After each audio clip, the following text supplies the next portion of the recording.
जय लवजी, जय भीम, जय रविदास. बांधवांनो, मी आपल्यासमोर आज यासाठी आलेलो आहे. आरक्षण उपवर्गीकरणाच्या संदर्भाने राज्यामधल्या विविध चॅनल्सच्या माध्यमातून काही असं बैठकीच्या माध्यमातून वेगवेगळे परिसंवाद, चर्चासत्र, डिबेट्स होत आहेत. त्या माध्यमातून महाराष्ट्रातील मातंग बौद्ध चर्मकार समाजामध्ये अनेक प्रकारचे संभ्रम निर्माण करण्याचा प्रयत्न केला जात आहे.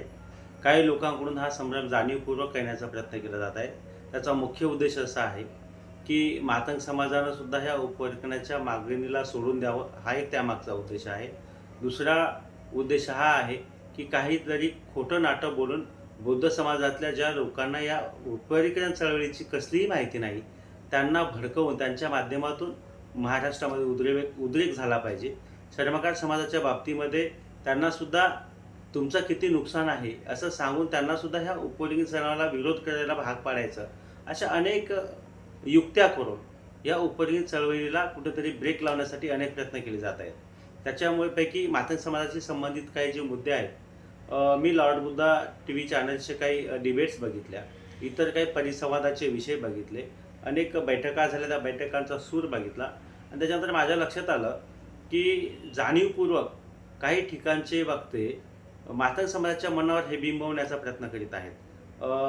मुख्यतः बघितलं तर परवाच्या दिवशी परभणी येथे झालेल्या डिबेट्समध्ये मी पाहत होतो. तिथे एका वक्त्याने अतिशय स्पष्टपणे असं सांगण्याचा प्रयत्न केला की मातंग समाजाचं याच्यामध्ये प्रचंड नुकसान आहे. कारण मातंग समाजाची जर लोकसंख्या बघितली तर मातंग समाजाच्या लोकसंख्येच्या 4 पट त्यांनी महार समाजाची संख्या आहे. आणि त्याच्यामुळे त्यांनी उदाहरण देऊन सांगितलं की जर का महार समाजाला 8% आरक्षण मिळालं तर केवळ मातंग समाजाला 2% मिळेल. कारण महार समाजाची लोकसंख्या ही मांगांपेक्षा 4 पट आहे. आणि ते सांगत असताना त्यांनी दाखले दिले. कोणते दिले? तर त्यांनी दाखले दिले 1911ची जनगणना, 1921ची जनगणना आणि 1931ची जनगणना. ह्या 3 जनगणनाचा दाखला दिला आणि सांगितलं की या 3 जनगणनाची जर का आपण आकडे बघितली, त्या आकड्यांमध्ये ही एवढी मोठी तफावत आहे. आणि त्याच्यामुळं त्यांनी ते आकडे सांगत असताना आकडे सांगितले. तो आकडा असा होता की 1911च्या जनगणनेचे बौद्ध समाजाचे आकडे महार समाजातीचे लोकसंख्या सांगत असताना 14,76,992. मातंग समाजाचा आकडा सांगितला गेला 2,74,037 आणि चर्मकार समाजाचा आकडा सांगितला गेला 3,02,436. आणि याच आधारावर त्यांनी असं वक्तव्य केलं. अशाच पद्धतीचा ट्रेंड आहे 21चा आणि 31चा सुद्धा. या आधारावर त्यांनी सांगितलं की इथं 4 पटपेक्षा जास्त लोकसंख्या आहे. बांधवांनो, सर्वात मूळ मुद्दा हा आहे, ही जी जनगणना आहे, ही जनगणना आहे बॉम्बे स्टेटची, महाराष्ट्र राज्याची नाही.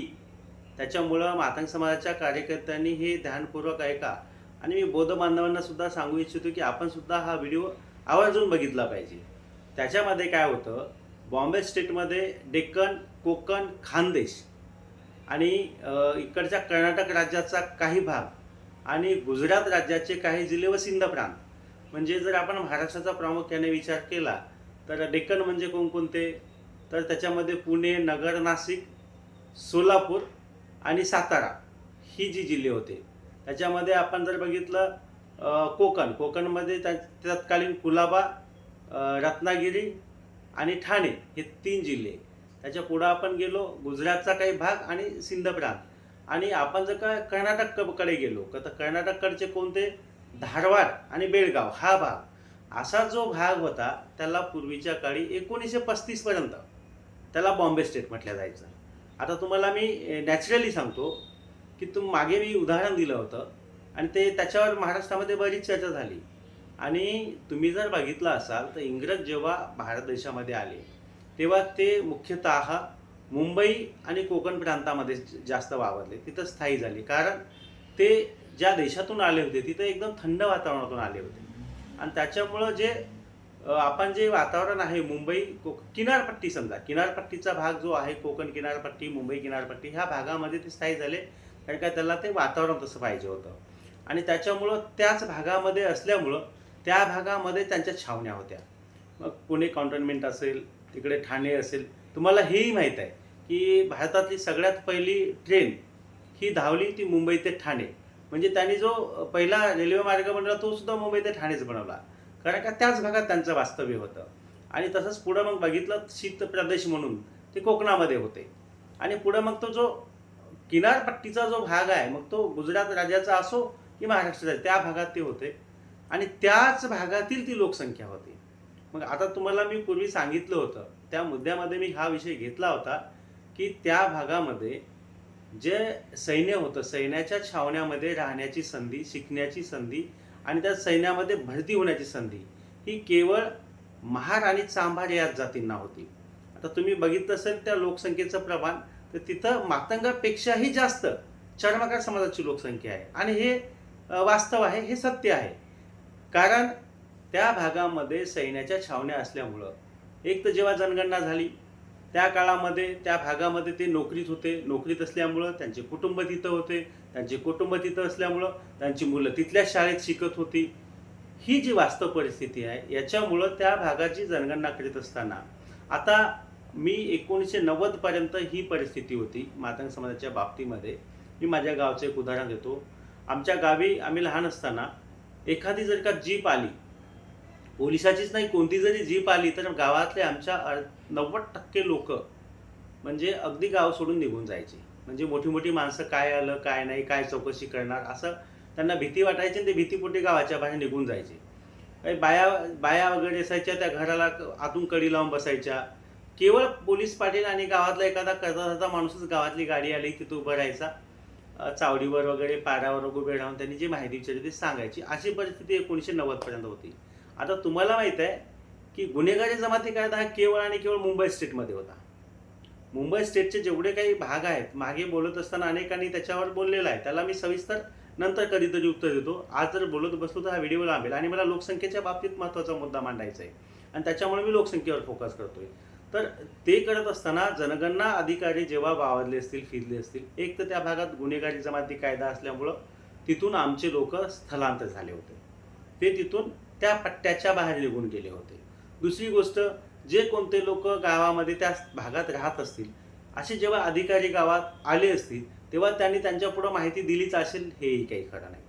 आणि जर का इतर लोकांनी बघ, जे आपल्या महारवाडा असेल, मांगवाडा असेल, लागून लागून असतील, तर सैन्यामध्ये भरती असल्यामुळं महारवाडाची लोक असतील, त्यांनी ती माहिती पुरवली असेल. चर्मकार समाजाची लोक असतील, त्यांनी ती माहिती पुरवली असेल की बाबा इथं मातंग समाज राहतो, त्यांची अशी अशी लोकसंख्या ही नावात वगैरे सांगितलं असेल. आणि काही बऱ्यापैकी असलेले मातंग समाजाची लोक असतील, त्यांनी धिटाईनं आपली नोंदणी पण केली असेल. पण अशी अनेक कारणं आहेत की जी कारणं, मातंग समाजाच्या पोटजाती का पडल्या, तर ह्या गुन्हेगारी जमाती कायद्यामुळं आपल्याला लोक पकडून येतात. याच्यापुढे त्यांनी मांग हे सांगायला भीत होते, मांग गारोडी आहो हे सांगायला भीत होते.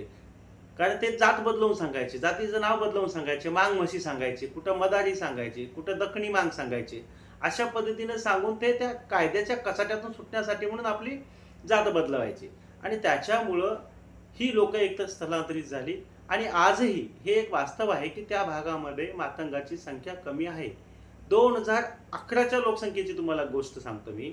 2011च्या लोकसंख्येमध्ये, 11 नाही 2001ची रायगड जिल्ह्यामध्ये आणि रत्नागिरी हे 2 जिल्हे मिळून मातंग समाजाची लोकसंख्या किती आहे माहित आहे? 52, फक्त 52. कारण त्या जिल्ह्यामध्ये मातंग समाज कधीही गेलेला नाही, कधीही वावरलेला नाही. काही लोक नोकरीच्या निमित्ताने तिकडे गेले, स्थायी झाले आणि तेच केवळ आणि केवळ तिथले आता नागरिक झाले. त्याच्यामुळं जो हा मुंबई स्टेटचा भाग बघितला. आणि बौद्ध समाजाच्या बाबतीमध्ये उलट आहे. कारण डॉक्टर बाबासाहेब आंबेडकरांचा जर जन्म बघितला आपण आणि त्यांचा वावर बघितला, मग तो जो त्यांचा दापोली असेल, इतर कोकणाचा भाग आहे आणि त्यांचं बऱ्यापैकी आयुष्य हो कोकणामध्ये गेलं आहे, त्यांच्या परिवाराचं गेलेलं आहे. आणि त्यांच्यामुळं इतका जगदविख्यात नेता, इतका समाजाचा मार्गदर्शक गुरु त्या भागात राहत होता, तर ऑब्व्हियसली तिथल्या लोकांना ते सेफ वाटलं. आणि त्याच्यामुळे त्या परिसरामध्ये बौद्ध समाजाची, महार समाजाची, तत्कालीन महार समाजाची वस्ती प्रचंड मोठ्या स्वरूपात आहे.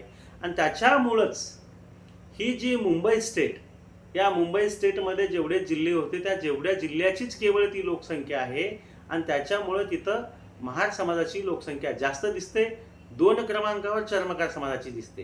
कारण का तो जो पट्टा आहे, नगर असेल, पुणे असेल, इकडे सातारा असेल, त्याच्यानंतर आपण जर का नाशिक बघितलं, ह्या भागामध्ये ती उद्योगासाठी गेलेली लोक, उद्योग पण त्या भागामध्ये बऱ्यापैकी होते आणि सैन्यामध्ये भरती होण्याची संधी ह्या कारणापोटी जर बघितलं.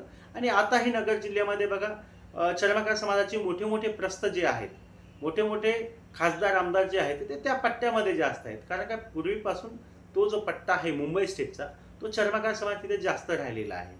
आणि यामुळं मुंबई स्टेटची ती जनगणना असल्यामुळं तिथं ती संख्या जास्त आहे. आता दुसरी बाजू समजून घ्या.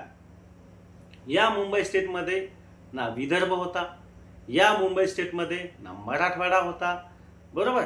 याच्यामुळं काय झालं, आणि आजही जर तुम्ही बघितलं तर मातंग समाजाची प्रामुख्यानं लोकसंख्या ही मराठवाड्यात सगळ्यात जास्त आहे.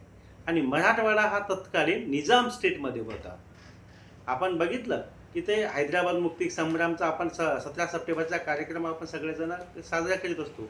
17 सप्टेंबरच्या नंतर मग तो तो भारतामध्ये विलीन झाला. आणि भारतामध्ये विलीन झाल्याच्या नंतर 1960 जेव्हा महाराष्ट्राची निर्मिती झाली, तेव्हा मराठवाड्याचे जे 8 जिल्हे आहेत ते महाराष्ट्राला जॉईन झाले. आणि 1 मे 1960 नंतरच विदर्भाचे जे जिल्हे आहेत, विदर्भाचे जे 12 जिल्हे आहेत, ते 12 जिल्हे सुद्धा आपल्या महाराष्ट्रामध्ये ॲड झाले. केव्हा? 1960 नंतर. आणि त्याच्यामुळं मेजॉरिटी मातंग समाज हा जो आहे, जसं की आता विदर्भाचा जर विचार केला, वाशिम आहे, वर्धा आहे, अमरावती आहे, यवतमाळ या 4 जिल्ह्यामध्ये जास्तीत जास्त मातंग समाज आहे. बाकी इकडे गोंदिया, भंडारा, चंद्रपूर, नागपूर हा जर पट्टा बघितला तर इथे महार समाज जास्त आहे. आणि तिकडे जर गेलो आपण मराठवाड्यामध्ये, तर मराठवाड्यामध्ये लातूर, नांदेड, उस्मानाबाद हे जे जिल्हे आहेत, या जिल्हे बीडमध्ये, ह्या 4 जिल्ह्यामध्ये मातंग समाज मेजॉरिटीमध्ये आहे. आणि म्हणून जर का आपण हे जिल्हे जेव्हा ॲड झाले, 1961च्या लोकसंख्येमध्ये मातंग समाजाचं प्रमाण तिथं जास्त दिसायला लागलं. बौद्ध समाज आणि मातंग समाजाच्या मध्ये तफावत केवळ 3% ते 4% जे दिसते आपल्याला. त्याचं कारण हे आहे की हा मराठवाड्याचे जिल्हे, विदर्भाचे जिल्हे महाराष्ट्रामध्ये ॲड झाले. आता सांगणारा वक्ता कसा सांगत होता की बघा, आम्हाला जर का तुम्हाला हे मान्य करायचं असेल, आम्हाला उपवर्गीकरण मान्य आहे, पण आम्हाला तुम्ही 2% घ्या, आम्हाला 8% मिळेल. हे केवळ आणि केवळ भ्रम निर्माण करण्याच्या गोष्टी आहेत. कारण जनगणनेचं म्हणजे लोकसंख्येचं वास्तव अशा प्रकारचा नाही आहे. लोकसंख्या ही तशी नाही आहे. कारण का ती जी जनगणना आहे ती केवळ आणि केवळ मुंबई स्टेटची आहे, महाराष्ट्राची नाही. पुन्हा एकदा लक्ष घ्या. आणि जर का महाराष्ट्राचा विचार केला, त्याच्यामध्ये कोल्हापूर संस्थानची पण जिल्हे जोडलेले नाहीत. कोल्हापूर संस्थानमध्ये जर का आपण कोल्हापूर वगैरे बघितलं तर त्याची सुद्धा लोकसंख्या त्याच्यामध्ये आलेली नाही. कारण काय, ते कोल्हापूर संस्थान हे स्वतंत्र संस्थान होतं. इकडे निजाम स्टेटचे जे जिल्हे मराठवाड्याचे आहेत, जिथं आज जर बघितलं तर विदर्भामध्ये सर्वाधिक महार जातीची लोकसंख्या आहे. कारण का डॉक्टर बाबासाहेब आंबेडकरांच्या त्या क्रांतीनंतर जास्तीत जास्त लोक इकडे आलेले आहेत. आणि जर का तुम्ही बघितलं मराठवाड्यामध्ये तर जास्तीत जास्त मातंग समाज आहे. त्याची अनेक कारणं आहेत, ती कारणं मी आज सांगणार नाही. पण मी तुम्हाला इतकंच सांगतो की जी आकडेवारी आपल्याला सांगण्यात येत होती ती केवळ मुंबई स्टेटची होती, ती महाराष्ट्राची नव्हती. त्याच्यामुळं त्याच्यातून एक त्यांना सिद्ध करायचं होतं की मातंग समाजाच्या लोकांमध्ये असा संभ्रम आणि भीती निर्माण झाली पाहिजे की म्हटले पाहिजे मातंग समाजाचे लोक, काय उपकरण मागून पायावर दगड कशाला मारून घेता? आपण आता 13% आहोत, मग 2% मागून तुम्ही आपल्या समाजाचं नुकसान का करताय? असं समाजामध्ये विचारमंथन सुरू झालं पाहिजे. इथं संभ्रम निर्माण झाला पाहिजे. आणि या मागणीमध्ये 2 गट निर्माण झाला पाहिजे, एक मागणी करणारा आणि एकाला मागणीला विरोध करणारा, हा त्यामागचा हेतू होता. तर बांधवांनो समजून घ्या, असं वास्तव नाही आहे. तुम्हाला जर काय याच्यातली डिटेल्स आकडेवारी पाहिजे असतील तर आपण एखाद्या ठिकाणी कधी चर्चासत्राच्या माध्यमातून किंवा इतर माध्यमातून आपल्याला बोलता येईल. त्याच्यामुळं जे आपल्याला सांगण्यात येत होतं असं वास्तव लोकसंख्येच्या बाबतीतलं नाही. केवळ आणि केवळ जे आकडे आहेत, 1935 पर्यंत मुंबई स्टेट हे वेगळं होतं. 1956ला ते द्विभाषिक राज्य होतं. म्हणजे 1956ला द्विभाषिक राज्य झालं आणि त्याच्यानंतर 1 मे 1960च्या नंतर ते महाराष्ट्र राज्य झालं. आणि प्रामुख्याने मी पुन्हा एकदा सांगतोय, निजाम स्टेटमध्ये असलेले मराठवाड्याचे सगळेच्या सगळे जिल्हे महाराष्ट्राला जोडले गेले. विदर्भामध्ये सुद्धा 2 पार्ट होते. कारण काय, विदर्भातले जे लोक आहेत ते मध्य प्रदेश व वऱ्हाड ह्या नावाचा तेव्हाचा प्रांत होता. मध्य प्रदेश आणि वऱ्हाड. आम्ही मध्य प्रदेश आणि वऱ्हाड प्रांतामध्ये विदर्भाचे लोक होते, ते महाराष्ट्र त्या मुंबई स्टेटमध्ये नव्हते. आणि महाराष्ट्राच्या निर्मितीनंतर मग हे लोक तिकडं आले आणि जसं काही गुजरातचा भाग होता तो कमी झाला, महाराष्ट्राच्या निर्मितीनंतर गुजरातकडचा तो भाग कमी झाला, त्याचबरोबर कर्नाटकमधला बेळगाव, धारवाड हा भाग कमी झाला आणि हा भाग जुळण्यात आला. म्हणजे लोकसंख्येच्या बाबतीत तुम्हाला जो संभ्रम निर्माण केला जात आहे तो जाणीवपूर्वक केला जात आहे, ते वास्तव नाही. एक गोष्ट मात्र खरी आहे की महाराष्ट्रामध्ये महार समाजाची लोकसंख्या मातंगापेक्षा जास्त आहे. आता ते दीडपट असू शकते, दुप्पटही असू शकते. त्याच्यामुळे आपण त्याच्यावर आज भाष्य करणं योग्य नाही. 2027ची जनगणना जेव्हा होईल ती ॲक्युरेट येतील, कारण का ते डिजिटल झालेलं आहे, डिजिटलाइज्ड हे होत आहे. आपल्याला आता पूर्वीच्या सारखे काही कागद पेनच्या द्वारे होणार नाहीत. त्याच्यामुळे आपल्याला जे शंका कुशंका होत्या की जनगणनेतही काही घोळ होऊ शकतो का, तर तशा प्रकारचं काही असणार नाही. एक जिओ ट्रॅकिंगनुसार आपल्याला यावेळेची जनगणना होणार आहे, तर ते आकडे अधिकृत असणार आहेत. त्याच्यामुळं कोणीही संभ्रमात राहू नका की अशा प्रकारे झालं तर माता समाजाचं नुकसान होईल की काय. हा एक विषय मला तुमच्या पुढे मांडायचा होता, म्हणून हा मुख्यत्वे करून हा व्हिडिओ मी बनवत आहे. दुसरा विषय हा आहे की एक खास करून बौद्ध समाजाच्या सुशिक्षित वर्गाकडून, बौद्ध समाजातल्या बुद्धिजीवी वर्गाकडून एक ज्या लोकांमध्ये थोडा समज कमी आहे, ज्या लोकांमध्ये थोडा संभ्रम आहे, अशा काही लोकांमध्ये भावनिक करून समाजातल्या काही लोकांना पेटविण्याचं काम, भावनिक करून या उपयोगाच्या विरोधासाठी त्यांना चेतवण्याचं काम करण्याचं काही स्टेटमेंटवरून वाटत आहे. ती स्टेटमेंट अशी आहे की मी 5-6 डिबेट्स बघितल्या, त्या डिबेट्समध्ये एक वाक्य जाणीवपूर्वक बोललं जात आहे. ते वाक्य असं की डॉक्टर बाबासाहेब आंबेडकरांनी एक संघ केलेला, त्याच्यामधले मग ते अँकर असतील किंवा इतर डिबेटर असतील, ते बोलतात एक संघ केलेला समाज आम्ही फुटू देणार नाही. आणि त्याच्यामुळं लोकांच्या मनामध्ये हा बिंबवण्याचा प्रयत्न केला जात आहे की डॉक्टर बाबासाहेब आंबेडकरांनी ह्या 59 जातींचा एकत्र करून यांचा संघ बनवला आहे आणि त्याला आम्ही हात लावू देणार नाही. अशा पद्धतीची भाषा बोलून त्या समाजाला हे सांगण्यात आहे की बघा, असं जर झालं तर डॉक्टर बाबासाहेब आंबेडकरांनी केलेल्या गोष्टीला कोणीतरी हात लावण्याचा प्रयत्न करते, हे आम्ही खपवून घेणार नाही. अशा प्रकारे समाजमन बनवून एक संभ्रम आणि लोकांना पेटवण्याचा हा प्रकार आहे. बांधवांनो, वास्तव फार वेगळं आहे. तुम्ही जर बघितलं असेल, हे असं जर असेल तर मग सगळ्यात पहिला तर तुम्हाला माझा प्रश्न आहे की जर का बाबासाहेबांनी केलेल्या गोष्टीला हातच लावायचा नाही, धक्काच लावायचा नाही, असं जर आपलं मन असेल तर मी तुमच्या मताशी सहमत आहे. तर मग 1990 साली याच्या पहिले घटनेमध्ये तरतूद केवळ अशी होती की जे लोक या यादीमध्ये आहेत आणि त्यांचा धर्म मुख्यत्वे करून हिंदू किंवा शीख आहे, त्याच लोकांना आरक्षण लागू राहील, असं तरतूद असताना मग 1990 साली ह्याच यादीशी संबंधित या यादीपैकी कुठल्याही घटकानं, या 59 जातीपैकी कुठल्याही एखाद्या जातीनं जर का बौद्ध धर्मामध्ये प्रवेश केला, बौद्ध धर्म स्वीकारला, तर त्याला सुद्धा आरक्षण लागू राहावं, अशा प्रकारची तरतूद, अशा प्रकारची दुरुस्ती, अमेंडमेंट करण्यात आली 1990 साली. मग आता तुम्ही मला सांगा, डॉक्टर बाबासाहेब आंबेडकरांनी केलेल्या गोष्टीला हात लावायचा नाही, आज जर असा आपण प्रचार करत असाल तर मग 1990 साली आपण असं का केलं? मग ते एक धर्मच एक त्याच्यामध्ये जास्तीचा जोडण्यासाठीच्या उठाव, आंदोलन कोणी केलं? तर बौद्ध समाजाच्या बांधवांनी केलं. मग ते कशासाठी केलं? मग त्याच्यामुळे धक्का लागला नाही का यादीला? यादीमध्ये तर 2च धर्मांसाठीचे नियोजन असताना तिसऱ्या धर्माचा आपण का टाकायला सांगितला? बघा, काही गोष्टी ह्या मेंदूतून करायच्या नसतात, मनाने करायच्या असतात आणि ती गरज होती. आम्हाला सुद्धा त्या गोष्टीची जाणीव आहे की महार लोकांनी एक मार्ग, चांगला मार्ग निवडला आणि त्या मार्गावर जात असताना समतेचा मार्ग, करुणेचा मार्ग, विकासाचा मार्ग, शुद्ध होण्याचा मार्ग, बुद्धाचा मार्ग त्यांनी निवडल्यामुळं आम्हालाही त्या गोष्टीचं कौतुक होतं आहे.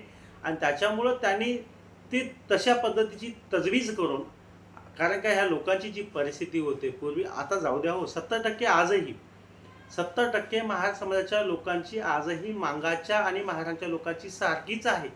जो काही फरक पडला आहे तो 30% महारांमध्ये, 30% मांगांमध्ये, 30% चांभारांमध्ये पडला आहे, इतकंच. कदाचित महार समाजामध्ये 30%पेक्षा जास्त असेल, 50 असेल आणि 50% महार आजही गरिबीत असतील.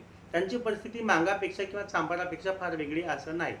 आम्हालाही असं वाटतं की त्या लोकांना आजही ती गरज आहे. त्याच्यामुळे जे काही अमेंडमेंट झालं ते गरजेचं होतं, कारण काय प्रत्येक विषय हा मेंदूतून करायचा नसतो, तर अनेक विषय हे हृदयातून करायचे असतात आणि ते हृदयातून झालेली गोष्ट होती, हे आम्हाला मान्य आहे. आता मग असं जर का तेव्हा झालं, आता दुसऱ्यांदा याच वर्गातील काही बांधवांना मुख्य प्रवाहात येण्यासाठी जर का यादीमध्ये कसलाही बदल न करता यादीतल्या यादीत 59 जातीमध्येच त्याच्या अंतर्गत बाहेर कसलाही हात न लावता जर का उपवर्गीकरण करून मुख्य प्रवाहात येण्यासाठी मदत होत असेल आणि आज जर आपण म्हणत असेल की त्या यादीला आम्ही हात लावू देणार नाही, कारण काय ते बाबासाहेबांनी बनवलेली यादी आहे, असं जर आपलं म्हणणं असेल तर मग आज आपण दुटप्पीपणाची भूमिका घेता. कारण 1990ला आपण ते प्रकार सर्वपर्यंत आपण केलेला आहे.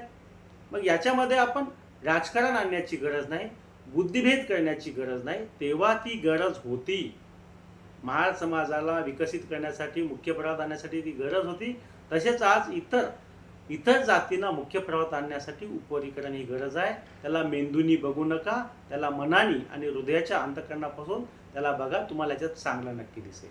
आता काही लोकांनी एक दुसरा विषय त्याच्यामध्ये छेडण्याचा प्रयत्न केला की डॉक्टर बाबासाहेब आंबेडकरांपेक्षा तुम्हाला जास्त कळतंय का, डॉक्टर बाबासाहेब आंबेडकरांनी 59 जातींना एकत्रित कशासाठी केलं असेल वगैरे वगैरे, अशा प्रकारचं बोलून अनेक लोक वातावरण कलुषित करत आहेत.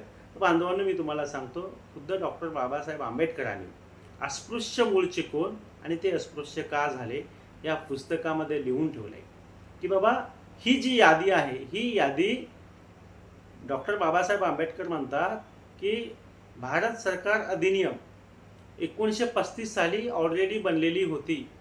आणि ती यादी बघा, या यादी बनत असताना जो प्रकार घडलेला आहे त्याच्या बाबतीत एकच मिनिटामध्ये सांगतो. सर्वात पहिलं, हे जनगणना देशात सर्वात पहिलं कधी सुरू झाली, तर 1870 पासून. मग 1870 पासून ते 1910 पर्यंत जनगणना कशी व्हायची, हिंदू, मुस्लिम आणि ख्रिश्चन हे 3 गटामध्ये व्हायची. पण 1909 साली मुस्लिम समाजाचे नेते आगा खान यांनी ते तत्कालीन व्हाईसरॉय लॉर्ड पिंटो यांना एक निवेदन लिहिलं आणि त्या निवेदनामध्ये सांगितलं की तुम्ही जर का आमची 1901 सालच्या जनगणनेचा त्यांनी एक उदाहरण दिलं. 1901 साली जर का आमची जनगणना 6,20,00,000 होती, तर त्या प्रमाणामध्ये त्यांना संधी मिळाली पाहिजे, विधानसभेच्या जागा तितक्या मिळाल्या पाहिजे, मंत्रिमंडळामध्ये त्यांना आरक्षण मिळालं पाहिजे आणि नोकऱ्यामध्ये मिळाली पाहिजे. आणि त्याच्यासाठी सांगितलं त्यांनी की तुम्ही हिंदू म्हणून सरसकट जनगणना करू नका, कारण काही सगळे हिंदू एक नाहीत. हे कोण म्हटलंय, आगा खान यांनी.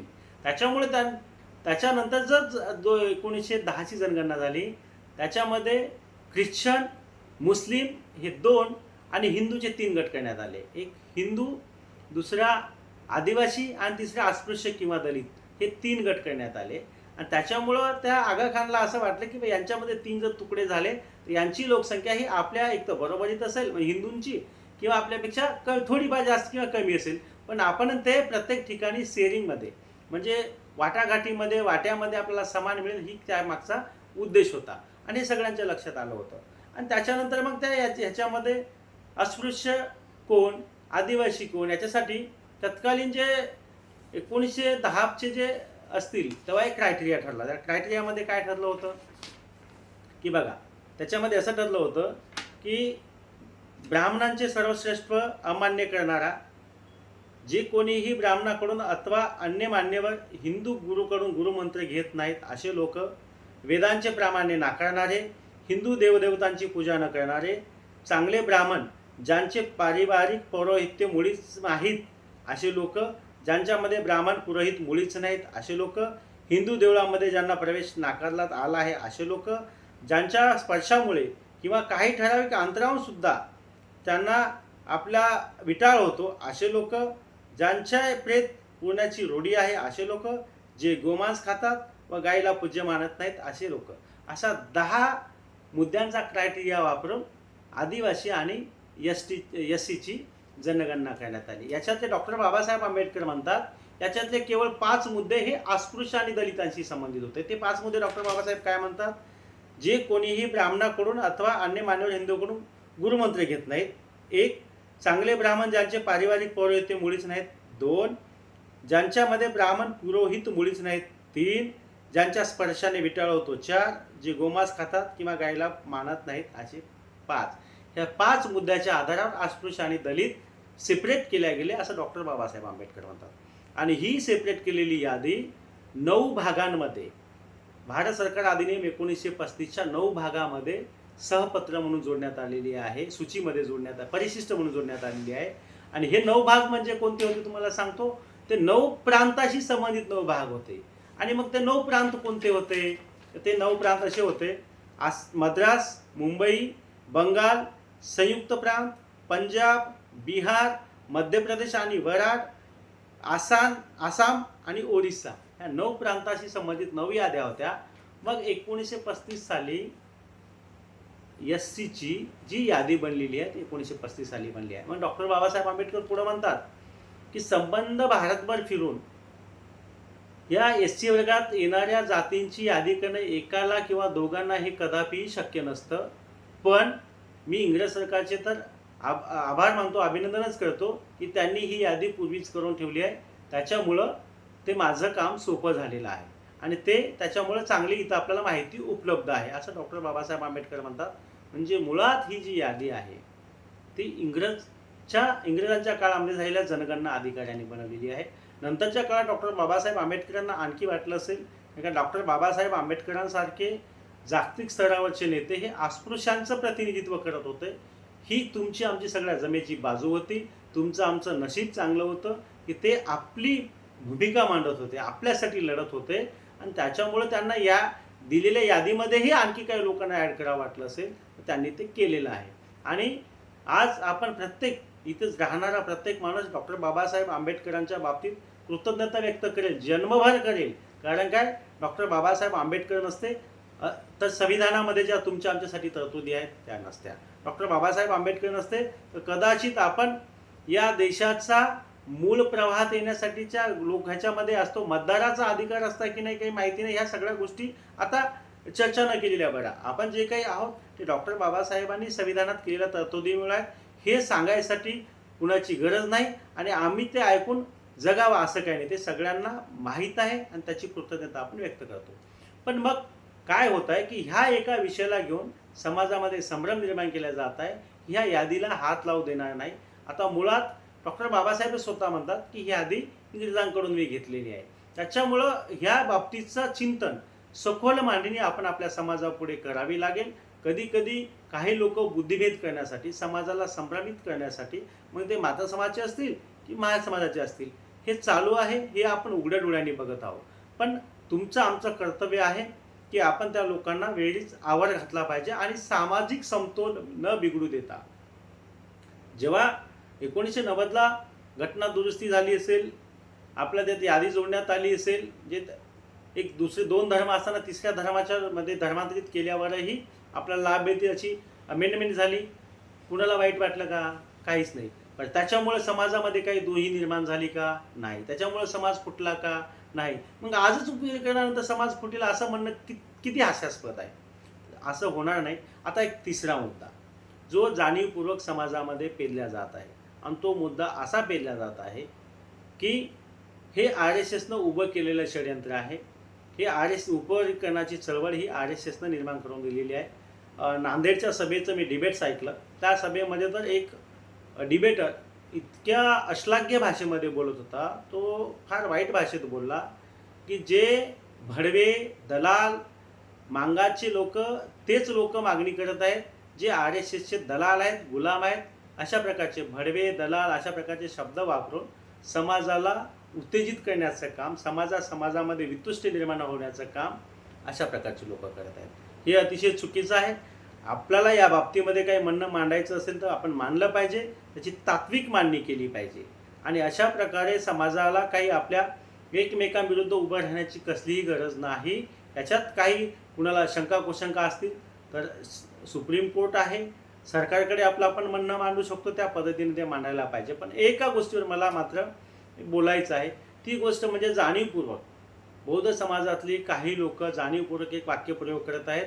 हे मांगांना वेड्यात काढण्याचा कार्यक्रम आहे आणि मांगांना हे RSSनं दिलेलं खूळ आहे. असं बांधवांनो बोलू नका. असं बोलल्यामुळं जी आंबेडकरी चळवळीमध्ये काम करणारी लोक आहेत त्या लोकांच्या मनावर प्रचंड ताण निर्माण होत आहे. आणि एक गोष्ट तुम्ही मान्य करत असाल तर करा, नको करत असाल तर नको करा. ज्या पद्धतीनं छत्रपती शिवाजी महाराजांचं नाव महाराष्ट्राच्या घराघरामध्ये पोहोचवण्याचं काम एक आहे की एक राजकीय पक्ष म्हणून शिवसेनेमुळे झाला आहे. शिवसेनेचा जेव्हा झंझावात होता त्या झंझावातामध्ये हे नाव महाराष्ट्राच्या कानाकोपऱ्यातल्या प्रत्येक गावातल्या घरात पोचलं. डॉक्टर बाबासाहेब आंबेडकरांची ओळख व्हावी असं काहीही नव्हतं, ती आपोआप तर झालीच झाली. पण सर्व जाती धर्माच्या लोकांच्या घरामध्ये डॉक्टर बाबासाहेब आंबेडकरांचं नाव पोचवण्याचं काम संपूर्ण भारतभर जर का कोणाच्या चळवळीने केलं असेल तर ते मान्यवर कांशीरामजीच्या चळवळीने केला. आणि डॉक्टर बाबासाहेब आंबेडकर ही काही लोकांना जसं असं वाटायचं की वैयक्तिक प्रॉपर्टी आहे, आपला सातबारा आहे, पण तो सातबाऱ्याचं भूदान, त्या सातबाऱ्यावरचा सगळ्याच्या सगळ्या वारसानं म्हणून सगळ्या भारत देशामध्ये जी कोण्या दलित चळवळीत काम करणारे लोक त्याचा वारसा चढवण्याचं काम कांशीरामजींनी केलं आहे. आणि त्याच्यामुळे डॉक्टर बाबासाहेब आंबेडकर हे सगळ्यांचे झालेले आहेत. आणि डॉक्टर बाबासाहेब आंबेडकरांच्या विचारांना घेऊन लोक पुढं चालत. आम्ही सुद्धा आता आमच्यासारख्या माणसावर जर का काही लोक म्हणत असतील की RSSचे काम करत आहेत, बघा माझ्या घरामध्ये बघा सगळ्यात पहिला पुतळा हा गौतम बुद्धाचा आहे, बाबासाहेबांचा आहे, अण्णाभाऊंचं आहे, त्याच्यानंतर छत्रपती शिवाजी महाराजांचं आहे. आपण हे का ठेवतोय? त्यांच्या तत्वाने आपण जगतोय आणि त्याच्यासाठी म्हणून आपण त्यांचा आदर्श प्रत्येक पाऊल टाकत असताना, दिवसातला प्रत्येक काम करत असताना ते डोक्यामध्ये आपल्या असतात. आणि म्हणून मला सांगायचं आहे की काही लोक आता ज्या पद्धतीने हे माता समाजाची चळवळ राबवणाऱ्या लोकांना RSSची माणसं म्हणू शकतात, माझा प्रश्न आहे किंवा माझा त्यांच्या बाबतीमध्ये आता माझं मत असं आहे की काही भाजप समर्थित लोक ज्यांची जवळीक RSSची आहे अशी बौद्ध समाजातली, महार समाजातली लोक जाणीवपूर्वक मातंग समाजाच्या तरुणांना, चळवळीतल्या कार्यकर्त्यांना असं बोलत असावीत की ज्याच्यामुळं असं बोलल्यामुळं ही मातंग समाजाची लोक, मातंग समाजाचे तरुण, आंबेडकरी चळवळीतला तरुण हा व्यथित झाला पाहिजे, हा रागावला जायचे, नावमेद झाला पाहिजे आणि पर्यायानं बौद्ध समाजाच्या लोकांवर, महार लोकांवर नाराज होऊन त्यांच्या जळफळाटापोटी त्यांना RSSचं काम केलं पाहिजे, तो भाजपच्या जवळ गेला पाहिजे आणि त्याच्यामुळं भाजप मजबूत होईल. हा सुद्धा डाव असू शकतो. असं काही लोक, सुपारीबाज लोक असं पण करू शकतात. जर का तुम्ही आम्हाला असं म्हणू शकता तर आम्ही सुद्धा तुम्हाला अशा पद्धतीनं म्हणू शकतो. पण तुम्ही काहीही केलात, आम्हाला काहीही म्हणण्याचा प्रयत्न केला तर आम्ही कुठल्याही परिस्थितीमध्ये आंबेडकरी चळवळीच्या बाहेर पडणार नाही. कारण काय, आंबेडकरी चळवळ ही न्यायाची चळवळ आहे, आंबेडकरी चळवळ ही स्वाभिमानाची चळवळ आहे. जो स्वाभिमान डॉक्टर बाबासाहेब आंबेडकर यांनी आम्हाला दिला आहे, जी न्यायाची चळवळ आम्हाला शिकवला आहे, हा सामान्याच्या सामान्य माणसाला न्याय देण्यासाठीची उपरिकरणाची चळवळ ही खऱ्या अर्थानं आंबेडकरी चळवळ आहे. ती आम्ही आज राबवत आहोत. आणि पुढच्या काळामध्ये आपल्या ह्या अशा बोलल्यामुळं आम्ही आणखी कणखर होत आहोत. आमच्या मनाची जिद्द वाढत आहे, आमच्या मनामध्ये एक नवीन ऊर्जा येत आहे आणि आम्हाला एक स्पष्ट दिसायला लागलं आहे की येणाऱ्या काळामध्ये आंबेडकरी चळवळीची सूत्र स्वतःच्या खांद्यावर घेऊन आपल्याला समाजामध्ये आणि इतर समाजामध्ये, मग तो SC असेल, ST असेल, OBCमध्ये जाणं गरजेचं आहे. कारण आंबेडकरी चळवळीची धुरा आजही योग्य पद्धतीने हाताळल्या जात नाही, त्याचं इंटरप्रिटेशन व्यवस्थितपणे केल्या जात नाही. ती करण्याची गरज आहे असा माझा समज व्हायला लागला आहे. मातंग चळवळीत काम करणाऱ्या जे आंबेडकरी चळवळीची लोक आहेत त्यांचा समज होत आहे. म्हणून येणाऱ्या काळामध्ये खऱ्या अर्थानं आंबेडकरी चळवळ आम्ही निर्माण करू. आंबेडकरी चळवळीची सूत्र, त्याचं पुनर्जीवन, आंबेडकरी चळवळ पुनर्जीवित करण्यासाठी ती चळवळच मुळामध्ये खांद्यावर घेऊन न्यायाची चळवळ, स्वाभिमानाची चळवळ, विषमता नष्ट करून समता प्रस्थापित करणारी चळवळ, तथागत गौतम बुद्धाच्या न्यायाप्रमाणे करुणा असलेली चळवळ, ही चळवळ आम्ही स्वतः घेऊन पुढे जाण्याचा नक्कीच प्रयत्न करू. त्यामुळे तुम्हाला जर चुकून असं वाटत असेल की असं म्हटल्यामुळं मातंग समाजाची ही तरुण, मातंग समाजाची ही विचार करणारी मंडळी, अभ्यासक मंडळी आमच्या ह्या द्वेषापोटी निघून जातील, तर कदापिही असं होणार नाही. तुम्ही या भ्रमात राहू नका. आम्ही आंबेडकरी चळवळीमध्ये इथपर्यंत आलो आहे. इथून पुढे सुद्धा आंबेडकरी चळवळ नेकीने आणि सुसूत्रबद्ध पद्धतीने आणि डॉक्टर बाबासाहेब आंबेडकरांना अपेक्षित असलेल्या पद्धतीने पुढे घेऊन जाऊ, एवढं मला या प्रसंगी आपल्या सर्वांना सांगायचं आहे. आणि बांधवांनो, आरक्षण उपरिकर चळवळीमध्ये तत्सुबरही मागे हटायचं नाही. आरक्षण उपरिकरण होणारच, कारण हे 3 स्टेटमध्ये झालेलं आपण आता डोळ्यांनी बघतोय. अगदी कालच्या डेटमध्ये कर्नाटक राज्याने सुद्धा लागू केलेलं आहे.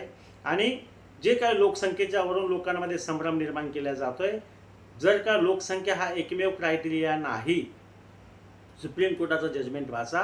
काही लोकांना असं वाटतंय, विनाकारण असं वाटतं की फक्त त्यांनीच वाचलेलं आहे, सगळं काही त्यांनाच कळतं. अशातला भाग नाही.